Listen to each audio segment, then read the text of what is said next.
चरणों में कोटि कोटि प्रणाम। खुश हो बेटा, प्रसन्न रहिए, स्वस्थ रहिए। गुरुदेव, मेरे डीएनए में 4 लोग हैं और मुझे दूसरी बार आपके समक्ष उपस्थित होने का सौभाग्य प्राप्त हुआ खुश हो है। बेटा, दरबार को उसके लिए बहुत बहुत धन्यवाद। खूब मस्त रहिए।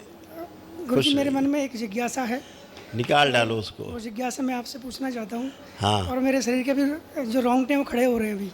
अब जिज्ञासा है तो रोंगटे तो खड़े होंगे। जिज्ञासा ये है बाबा गुरुदेव, जिज्ञासा ये है कि स्थूल जगत, सूक्ष्म जगत, कारण जगत, महाकारण जगत और उसके भी पार जगत, जब कोई एक साधक साधना करता है तो उसके जो आत्मा है उससे जो उसकी जो 4 चीज़ें होती हैं जीवन की, मन, बुद्धि, चित्त, वृत्ति, ये कौन से आयाम में जाके हमेशा के लिए अलग हो जाती हैं, ताकि फिर कभी भी वो उनसे चिपक नहीं सकती और वो एक तरह से परम तत्व में विलीन हो जाता है। वो कौन सा समय आता है, मैं ये जानना चाहता हूँ गुरुदेव। क्या शुभ नाम है आपका? राजेंद्र प्रसाद मीणा। मीणा जी, क्या राजस्थान के रहने वाले हो? जी। बड़े होशियार लोग होते हैं राजस्थान के। नहीं गुरुदेव, आपकी कृपा है। स्थूल जगत में रह के ही और सूक्ष्म जगत, कारण जगत और महाकारण जगत और उसके पार भी जानने की इच्छा कितनी तीव्र है।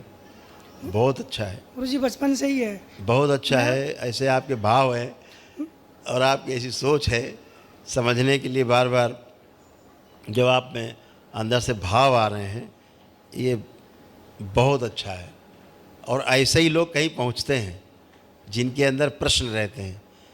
जो समझने ही नहीं चाहते उन्हें प्रश्न नहीं उठेंगे, वो तो नकार देंगे।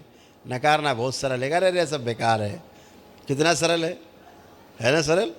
किसी चीज़ को अगर मान लिया तो जानना पड़ेगा, तो झंझट पड़ जाएंगे। तो सिरे से नकार दो, सब होता ही नहीं, काम खत्म। जो कुछ है यही दिख रहा है, बाकी कुछ नहीं है, हैं? और जो कुछ नहीं है वही सब कुछ है जी।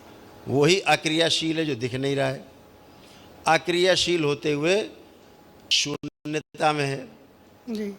शून्यता का मतलब और अक्रियाशील का मतलब ये नहीं कि वो कुछ है नहीं, सिर्फ अक्रियाशील है, इसलिए चलता फिरता नहीं है, फैला हुआ है। जी। जैसे स्पेस है, धरती सूरज के बीच में दूरी, तो वो आयाम, सूरज चंद्रमा के बीच की दूरी, हाँ, हमारे आपके बीच की दूरी, जी, अंदर जो उंगलियां हैं ऐसे घुमा रहे हैं, एक एक हड्डी के बीच की दूरी, हाँ, अंदर जो अंग है उनके बीच की दूरी, इन बीच की दूरी में जो स्थान है, तो ऐसा नहीं कि वो है नहीं, वो है, इसीलिए सब श्वास ले रहे हैं अंदर के अंग, नहीं चलेंगे नहीं। तो वो जो है नहीं वही सभी के होने का आधार है। जी। तो आप सीधे कहाँ पहुँच गए? कहाँ पहुँच गए? महाकारण जगत। महाकारण पहुँच गए।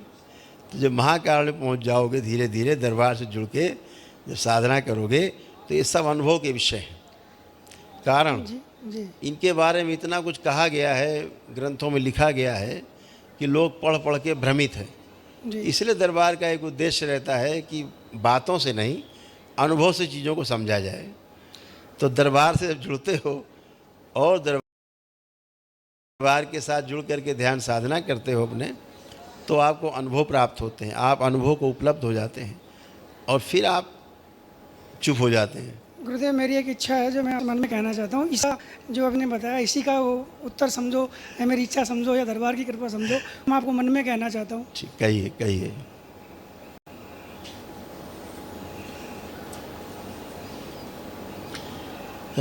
ठीक, समझ गए। अब जरा आंखें बंद करो।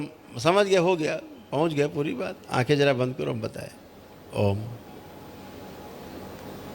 2 निकाल ली जाए आंखें 4 में से। शिव काँव खुला दीजिए। सिर्फ 2 ही रखी जाए आंखें, ताकि दृष्टि भ्रमित ना हो। स्थिर कर दी जाए। शुद्धि। 3 बार बोलो ओम नमः शिवाय। ओम नमः शिवाय, ओम नमः शिवाय, ओम नमः शिवाय। दोनों हथेली रगड़ो आपस में, आंखों पे रखो। 3 बार करके आंख खोलो। अब जो हमसे अभी आप कह रहे थे, जी गुरुदेव, अब आप अपने मन में स्वयं को दोहराइए, अपने लिए दोहराइए, देखिए क्या भाव आ रहे हैं। चश्मा हटा दो, चश्मा। शुद्धि। हाँ, देखिए स्पष्टता है। हाँ, स्पष्टता है गुरुदेव।